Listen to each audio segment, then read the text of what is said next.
deegaanka Buubi oo ka tirsan degmada Jariban ee gobolka Mudug ayaa maanta waxaa laga bilaabay shaqadiisa maxjar la sheegay in xoolaha ka dhoofaya dekada Garacad lagu xanaaneyn doono laguna baari doono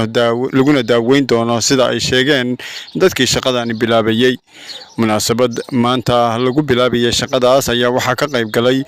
maamulka deegaanka Buubi maamulka degmada Jariban iyo waliba sidoo kale odayaal iyo reer guura kala duwan oo iyagu soo dhaweeyay mashruucan sheegayna inay yihiin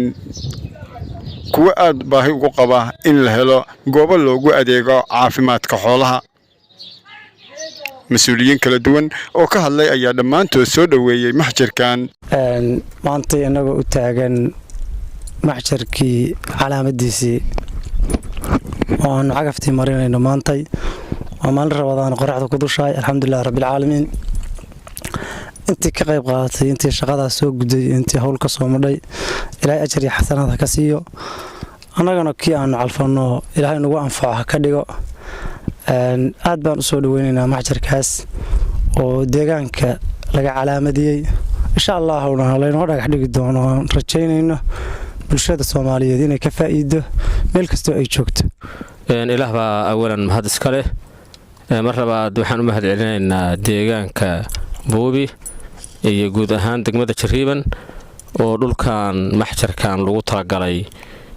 ku deeqday in maaragtay maxjarkan laga sameeyo maxjarkan oo horumar weyn ku soo kordhinaya beesha Buubi iyo guud ahaan Jariban iyo gobolka Mudugba runtii waa horumar aad u weyn waxtarna ah wuxuuna weeye waxyaalaha sidaan oo kala ah waxay u baahan yihiin in la taageero oo saas oo kale dhulka la siiyo waxay u baahan yihiin lagu taageero waayo waxay si dadban iyo si toos ah waa looga faa'iideeyaa marka intii ka soo shaqaysay inuu halkan Buubi yimaado meel kasta ay joogaan ayagana ilaahay baa mahad iska leh ayagana waa u mahad celinaynaa inta ka bacdina waxaan rajaynaynaa wuu noo bilowday hadda waxaan xaduudeynaynay ama xiraynay meelihii la siiyay oo lagu talagalay maxjarka yaan cagaftii ku wareejinay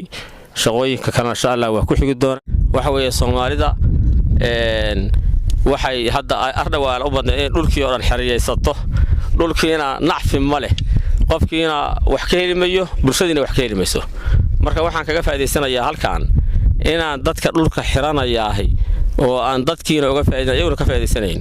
war mashruucyada dadkana waxtarka u leh deegaankana waxtarka u leh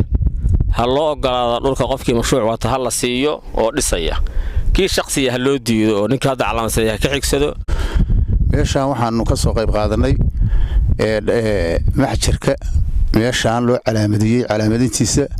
baan u taaganahay waa soo dhaweynaynaa waa ku faraxsanahay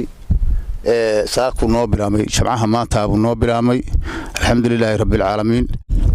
waxaa noo bilowday maxjarkii weynaa oo caalamiga ahaa oo laga dhagax dhigay magaalada leeyahay Buubi ummadda Soomaaliyeed waxaan rabnaa inaanu ku soo dhaweyno Buubi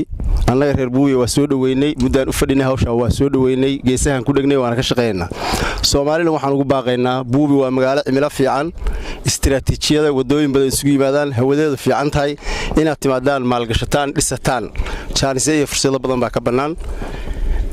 maxjarka annagu xoolo dhaqataan nahay xoolaheenu waxay u baahan yihiin meel lagaga shaqeeyo ayagoo noocyo kala duwan marka maxjarkan weyn oo labada maxjar oo isku dhex jira Soomaaliya waxaan ka codsanaynaa oo ku soo dhaweynaynaa inaan laga xigin cid kasta oo timaada waa waxyaabaha loo baahan yahay horumarka uu ka yimaado bay ka mid tahay inta hadda shaqadan wada iyo inta ku fakartay inay geliso iyo kuwa kale oo ku soo fakaraya wadanka inay ku soo dhiiradaano maal gashadaan hadda waxaan leeyahay khayr Allah siiyo wadanka wixii maal gashanaya waxaan ku soo dhaweynaynaa gacmaha furan dhulkan waa amni waa waxa la doonayaa maanta dhulka in la maal gashado oo la soo aado oo la yimaado oo wax laga qabsado Cabdi Khayr Maxamed Jaamac Puntland TV deegaanka Buubi degmada Jariban gobolka